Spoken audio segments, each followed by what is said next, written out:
రూపరాజ్ గారు కూడా ఉన్నారు. రూపరాజ్ గారు, సో ప్రధానంగా మనం చూస్తా ఉన్నాం, ఇప్పుడు అత్యవసర సమావేశం కాదు, ఇది నిత్యం పెట్టేటువంటి సమావేశాలు మాత్రమే అంటూ కూడా రామ్మోహన్ గారు చెప్తా ఉన్నారు. బట్ మొన్న రీసెంట్ గా కూడా సీఎం కేసీఆర్ ఒక అత్యవసర సమావేశాన్ని పెట్టడం జరిగింది. బీఆర్ఎస్ ఆవిర్భావనోత్సవం అని చెప్పేసి, టీఆర్ఎస్ ఆవిర్భావాన్ని బీఆర్ఎస్ ఆవిర్భావం అని చెప్పేసి చేయడం జరిగింది. ఆ రోజు కూడా ఒక సమావేశం నిర్వహించడం జరిగింది. సో 1 మంత్ లోపే మరొకసారి సమావేశం పెట్టడం, కర్ణాటక రిజల్ట్ రాగానే మరి సమావేశంపై క్లియర్ సమావేశాలు పెట్టాలి, దీనిపై ఎమ్మెల్యేలు ఎమ్మెల్సీలు అత్యవసరంగా రావాలి అంటూ కూడా ఉత్తర్వులు జారీ చేయడము. సో దీన్ని ఏ విధంగా చూడొచ్చు? అందరికీ నమస్కారం అండి. ఈరోజు ప్రజలు కర్ణాటక ఎలక్షన్ల తర్వాత ప్రతి ఒక్క తెలంగాణలో కూడా మార్పు కోరుకుంటున్నారు ప్రజలు. ఖచ్చితంగా రాబోయే ఎలక్షన్ లో మార్పు దిశగా ప్రజలు కోరుకుంటున్నారు. తెలంగాణ కూడా మార్పు దిశగా ప్రయత్నాలు చేస్తున్నారు. అందరి నోట మీరు వింటున్నట్టయితే ఖచ్చితంగా ఈసారి మార్పు జరగాలి అని చెప్పి ఆలోచన ఉన్నారు. గతంలో ఇచ్చినటువంటి హామీలు కావచ్చు, ప్రభుత్వ ఉద్యోగులు కావచ్చు, ఇంటికి ఒక ఉద్యోగము, ఎన్నటువంటి ప్రతి పేదవాడికి ఇల్లు, దళిత బంధు. ఈ రోజు దళిత బంధు అప్పటి నుండి ప్రకటించి ఇప్పటి వరకు దళిత బంధు విషయంలో నత్తనడకన నడుస్తుంది.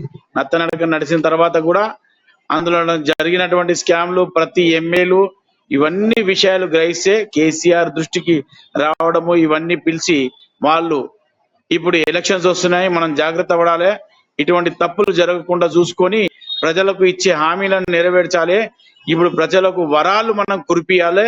ఎంత తొందరగా వరాలు ఇచ్చినట్టయితే రేపు రాబోయే ఎలక్షన్ లో మనం గెలవొచ్చే అనే దిశలో కేఆర్ కొత్త కొత్త ప్లాన్లు, కొత్త కొత్త ఆలోచనలతో ముందుకు వెళ్తున్నాడు. కూర్చోబెట్టడం, వాళ్ళకు హామీలు ఇవ్వడం. కేసీఆర్ ప్రభుత్వం వచ్చినప్పటి నుండి ప్రజలు, తెలంగాణ ప్రజలు గ్రహిస్తున్నారు. ఈరోజు ఎక్కడ చూడు హామీలు, శిలాఫలకాల వరకే ఈరోజు పరిమితం అయిపోతున్నాయి. హామీలు, శిలాఫలకాలు ఓపెన్ అయిన తర్వాత ఎక్కడ జరగలేవండి.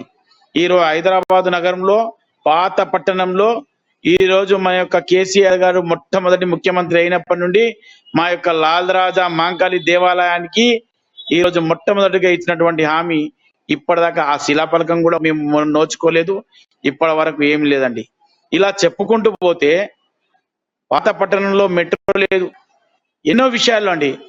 ఈరోజు ఎంఐఎం చేతిలో పాలన జరుగుతుంది. ఈరోజు హైదరాబాద్ నగరం, ఈరోజు తెలంగాణ మొత్తంలో చూసినట్టయితే ఎంఐఎంలో కీలు బొమ్మల ఈరోజు కేసీఆర్ టిఆర్ఎస్ ప్రభుత్వం పనిచేస్తుంది.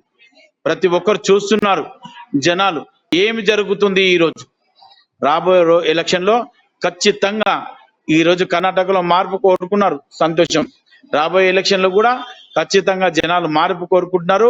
రాబోయే ఎలక్షన్ లో టిఆర్ఎస్